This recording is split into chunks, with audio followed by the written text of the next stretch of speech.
A tall, no pun intended, task to do. Tall order of business.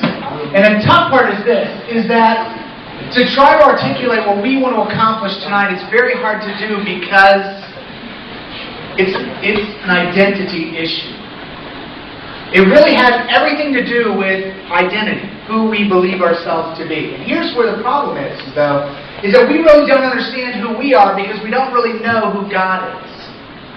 And I'm going to give you some information tonight that many of you are going to be like, why do I even bother? Why bother? It's for example, when I was your age, and I was sitting in your chairs, I was going for my confirmation, and frankly, I could care less if I was going through confirmation. The only reason I was here is because my parents made me go through. Sound familiar? Yeah. If we're going to be honest, that's good. I appreciate that. But that was the problem. The problem was that I'm just kind of doing this stuff because my parents said we have to do this. And sometimes, I've worked in the church, I was a youth minister for 25 years, and sometimes I'd come in contact with families who said, well, my kids are going to just go get their sacraments, but they'll never take them to Mass.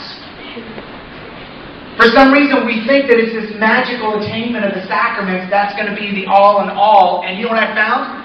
How can I ever give you really good, solid stuff about God when, frankly, if you don't know Him intimately and you just have learned stuff about Him, the faith becomes obligatory. I do it because I have to be here. And it becomes more of like a list of rules that I've got to do more than it is a connection with the person who's the source of all love. So at some point, we have to figure out or start to have a launching spot. At some point, we've got to, where do we begin? Really, because in this room, there could be a wide variety of people. A wide variety of people who, from those who have come to know Jesus in a personal relationship and actually know what it's like to feel the Holy Spirit alive in them. And then there's others of us who are basically maybe we've kind of floating around the circles and really just don't know anything. We just kind of do it because our faith is inherited. And we really don't understand anything. Is there a problem? Are you sure? Okay, because you guys were kind of having your own little conversation. You done? Okay. If we have such a wide expanse, and some people here know just a little about Jesus, some people know more about Jesus, but don't know Jesus, some people really know Jesus. When we get ready to talk about something like what we're going to talk about today, it's serious stuff. Because it's your identity that's at stake.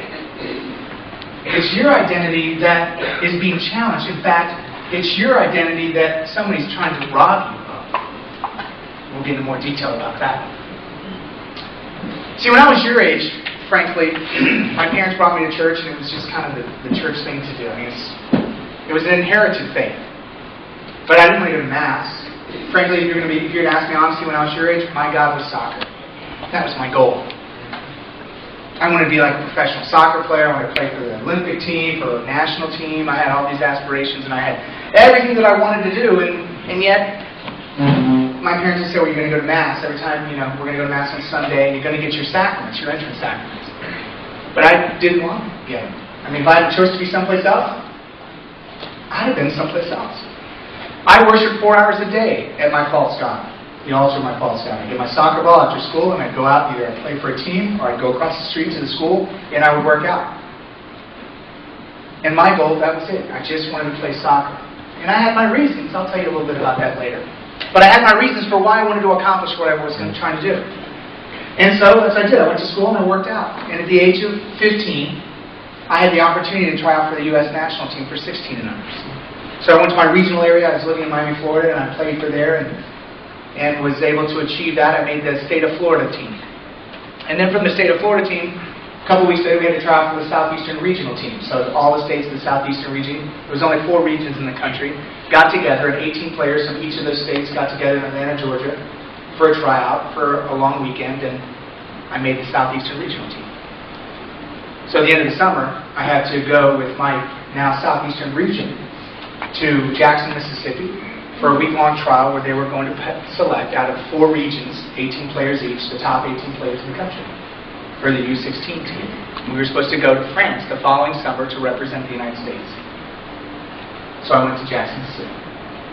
And I was training and running, and I was working hard. I was paying at the altar of my false God. Showed up in Jackson, Mississippi. We had 3-day workouts. And at the end of the week-long thing, the coach said, here's what's going to happen. We're going to train you. We're going to watch you. We're going to do all this stuff. At the end of the week, you're going to sit in the hallway. And one by one, you'll come to my office, and I'll tell you, congratulations, you're one of the top 18 players, or I'm sorry, thank you for coming. So that moment finally came. We're sitting in like a long school hallway. It's kind of like being in confession, right? The first person goes in, everybody gets up and moves down a row. And I was number 9. And the 8 guys ahead of me, I'm thinking, surely 7 of these 8 guys are going to be on this team. It was amazing. These guys were phenomenal players. I didn't know if I was going to do it, but I thought for sure these 8 guys were going to do it. First guy, he was like a striker. He was a wizard. Unbelievable ball control. Had a hunger for the net. Just was amazing. He would go in there, and all of a sudden, I thought for sure he'd be the first one in there. He walks in the office. I'm thinking 30 seconds. Coach can tell him congratulations. Took a little bit longer. Now it's like 2 minutes. And then he comes walking out of that door. And he's looking straight down. He's looking like, oh. This bewilderment on his face. He was stunned. And I'm thinking, oh my gosh. And all the guys are going, what happened? Dude, what up? What happened? What happened? And no, he wouldn't say anything. He just kept walking by. The next guy gets up, goes in. Same thing. Next guy goes up. All the 8 guys in front of me had the same thing happen to him. I'm thinking, I am toast. I walk in, sit down, he goes, Mr. Poyo. And I'm thinking, God knows my name. That's a good sign. They don't know your name. That means they're not looking at you. Congratulations, you're one of the top 18 players in the country. I'm like, yes. Unfortunately, we've had budget cuts this week, as a matter of fact, that we didn't know about. So you have effectively now made a team that no longer exists. But thank you very much for coming. That's how I felt, like, oh, dude.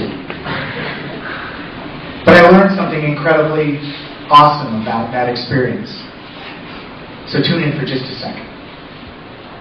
Here's what I learned. I didn't learn right away. It took me a while to kind of think it through and kind of get over everything, but I learned this.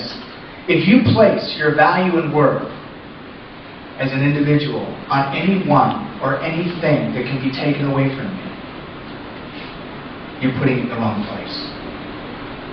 So if you're putting it in your beauty, ladies, and thinking that I'm just going to work on this, and you get in a car accident, you get a horrific scar on your face, and you're no longer the beauty that you had hoped yourself to be, does that mean you are any less valuable than you were before the accident? Or what about me? If I made the team and I get in a car accident, I break my femur, and I'm no longer able to play soccer, will the national team want me? No, I'd be dead weight. Would I be no longer valuable because I'm no longer this elite player that I was trying to be? Or what if I go for academics and I'm a straight A student and I've got a 5.0 and I have a car accident and I have a head collision, and I'm all of a sudden no longer the intellect that I used to be? Does that mean that I am no longer valuable and that nobody would want me?